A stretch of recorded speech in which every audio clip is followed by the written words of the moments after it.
couple days ago, or over this past week, I guess I should say, I watched this show called Pantheon. If you haven't watched it, highly recommend checking it out on Netflix. Really good. They have season one and then they have season two on YouTube. I believe season two is coming to Netflix sometime soon. I want to talk about an idea or concept within the series, within the episodes, basically. So the premise is that we humans right now, and it's the common debate of whether or not we are living in a simulation or not, something that I've thought about quite a bit, and it seems to be true that we are living in a simulation. Like, you can look at what's happening down in Florida with like the snow, or Louisiana or Texas, and how much snow has actually came down there. There's all these other facts as well too that kind of point to the direction of it being a simulation. Rick and Morty has gone in these depths as well over the years. It's something that you maybe or may not have picked up on when they go into this certain fields. But I want to stick primarily to Pantheon right now. And if you haven't watched the series, there's going to be spoilers in it, like for what happens throughout the whole series. So I highly recommend going and watching it first. With that out of the way, the basic premise of the episode and of the series is the humans are wanting to be uploaded, or some humans start to get uploaded into the cloud. So their neurons, their brains are transferred into the cloud, into the technology, into computers. But humans don't necessarily know that at first until one of the humans, the dad of Maddie, I believe, breaks out of his cocoon through the emotions, and then he goes and messages her, and they had this whole long debate because she thought he had died when in actuality he was alive. And then her mom ends up being like, no, David died years ago, like there's no way that this is him, yet it is. And there's this whole constant debate on whether or not people in the cloud, or if you're uploaded, it means that you're still human or not. Because people say that like biological, like this feeling right now makes us appear as though we are human. Whereas if we think about it from a different perspective as well too, is like when we're dreaming, those dreams also feel very real. Are they real or are they not real? That's the question that has to be asked. And that's what was explored within the show is a person that has been uploaded to the cloud, their biology, their neurochemistry, their emotions, everything that they know to be true of what makes them human, and yet they're uploaded to a device. Does that make that person real or not? And that's up to debate. That's something that you can decide on your own. It got me thinking though, because as the series progressed, more and more people were getting uploaded. They had this flaw that ended up happening to them, and it was a very hard thing for a lot of humans to grasp, because they're like, these people aren't real, because they could control like nukes, they could control other technologies, they can control cars, they can control everything because they were in the cloud and they had an open system. And since our world is controlled by the open system of the world around us, it makes it very difficult and challenging to know what is real and what is not real, especially having the control of somebody that is in the system and can't relate their information or their insights to like the normal humans. If they have ill intentions, or if they have bad ways of behaving, then they just could completely wipe out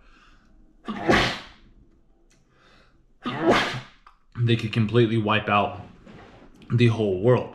And the humans were afraid of that. So through the process, they ended up getting to grow and evolve, because one of the main characters in the series ended up defeating one of the quote unquote villains within the series. And then that allowed for society to progress forward.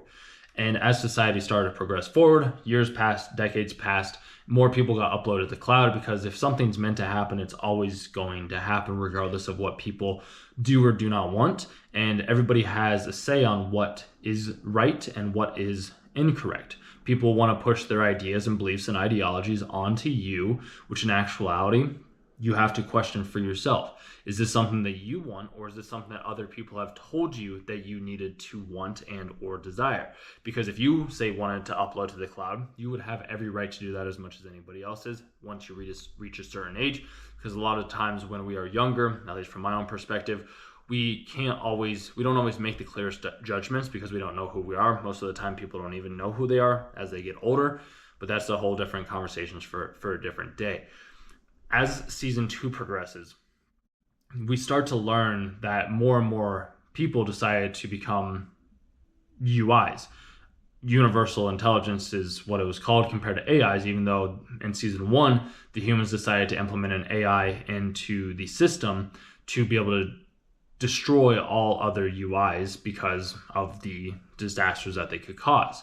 However, after society progresses and they start to understand that if we have UIs, people in the cloud that want to live forever, that want to be quote unquote gods, they have every right to do that, because then the humans can have more production in this normal body that they're in right now, because then the UIs can control the robots to get paid and like speed up their time. They can live years in the matter of a moment with what it takes us to live. And they came to realize that being in the cloud was a lot more beneficial than it was being on like Earth.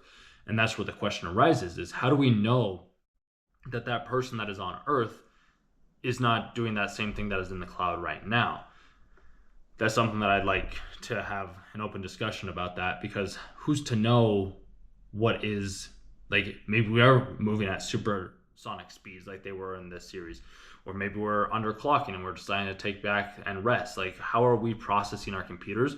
Because our minds technically are computers, because everything has come from our own, like from somewhere in here, and then it's been expressed on the outside.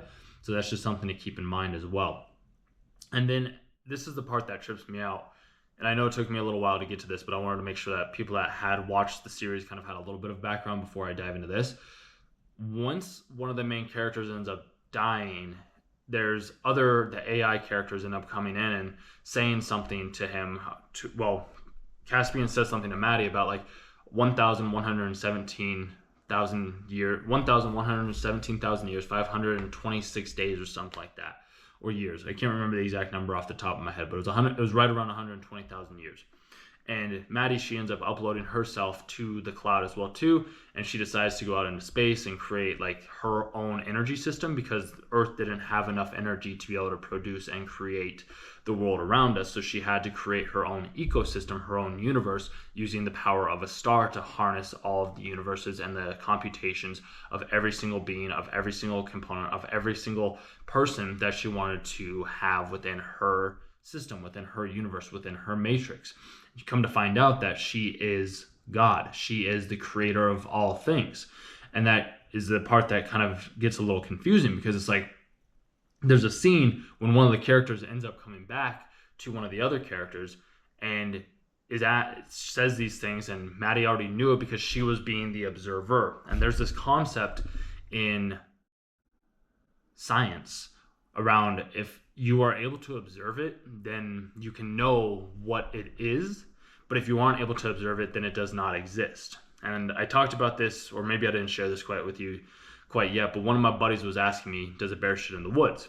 And I said, only if there's somebody there to observe it. And he's like, I guess that's true, because if nobody's there to see it, then you have no idea whether or not it is happening. And he was telling me about a story about the Gran Turismo and like Jeremy Clarkson, and how they had to go get these pictures of these bears. And he's like, well, it looks like a bear does shit in the woods, but if nobody was there to observe it, then that never would have happened.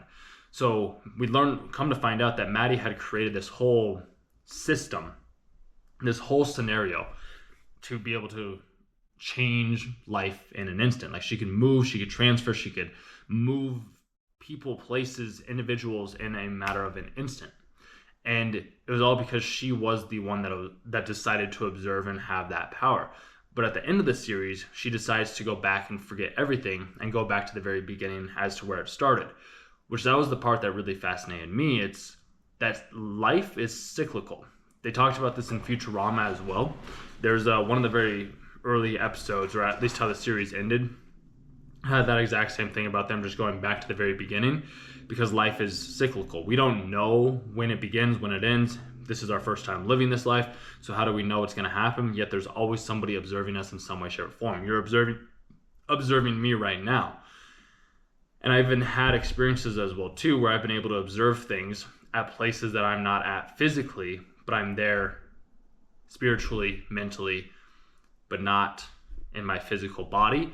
And yet I'm able to pick up on certain signals, tones, and or other things going on at that said place. And that makes me think, I'm like, well, maybe we are all gods in our own being. And this might not be something that I need to share, but it's something that I felt like I had to share, because I still don't fully understand it. It's something that I'm still working through, but I figured maybe there's other smarter people out there than myself, and I know there is. And maybe some of you have some different ideas on whether or not this is truly a simulation, or we are only what we observe, and we can go back to a said moment and forget it as if it never happened. Because that was one of the aspects before the series ended, when David went back. It's like, yeah, Maddie has all these amazing things, and the Miss was asking her, like, well, what's the solution? Like, what is it? Like, what's going on? And that's when he's just like, I don't remember. He didn't remember what had happened. And that's the greatest trick of all of this, is none of us know. Like, we have no idea what's happening. We have no idea what's going on. We have no clear identification of what has been or what will be. The only thing that we know is this present moment, and we can connect the dots in any way we see fit, but we have no idea where that's going to lead. We have no idea what's going to happen. We have no idea what's going to transform or transpire. What we do know and what we can do is we can focus on what we can control. We can focus on what we put our attention on. We can focus on the work that we put in. We can focus on the amount of conversations with the people that we talk to. We can observe certain events and facts from an outside perspective. Like, I have a feeling that you in your life have had times, at least I have, and maybe you have as well too, where you sit back and you almost are imagining or seeing yourself back at that said moment. That is you, and the visual representation of how they do it in Pantheon is incredible. It's probably one of the best ways that I've been able to see it. They're just like small little energy balls. You kind of saw it in, what's that movie? Inside Out, and Inside Out 2 as well. Like, there's these little balls of memories that show that, like, these things create who we are. It was the same concept in Pantheon as well, which really got me thinking that we can go back to any said moment and relive it as if it is our present moment. And you can be like, no, I can't do that. Like, this is the only present moment there is. And you wouldn't be wrong, but when you go back to a memory, or you go back to a perspective or a day or a thought, you are going back to that said experience. It's the same thing that can happen with going forward. You can see how the events can transpire and or change in the future. They might not play out in the exact way that you had imagined, but they will play out and give you a general idea. And then you can take that idea, that concept, and you can analyze it and question it and ask for more questions in a deep meditation. And from that deep meditation, you can start to realize and see things in a different way than you had seen them in the first place. I'm a little vague on these types of things because I don't want to give away. It's not that I don't want to give anything away because I gave everything away. It's more that you have to come to this understanding, this realization yourself, because what works for you might not work for me, and what works for me might not work for you. It's all about a learning experience of coming in tune with your own intuition, with your own godhood, with your own universality, with your own understanding that maybe this is all just a simulation. Maybe we are just living in a virtual world of others that we think they are alive, or we think that they aren't alive. Because how do we know? Just think about this for a moment, just for a second. We assume that everybody else is conscious because we're conscious. But how do we know that anybody else is conscious other than ourselves? Because the only consciousness that we can ever have is our own. Something to think about. And that's where I say everybody is living in their own unique individual universe. Everybody has their own star, using their own power, having their own essence, but a lot of people just aren't aware of it. They're just in those small little bubbles that you see at the end of Pantheon, compared to being the observer of everything else above it. And there's a line at the very end of the episode that really stuck with me, and it's something that I've been playing through my head recently, where what Caspian said to Maddie at the end, because after she talked with like the big guardians and she couldn't control what they were doing because they were the ones that had observed her and given her the power, whereas before she could do anything that she wanted to do.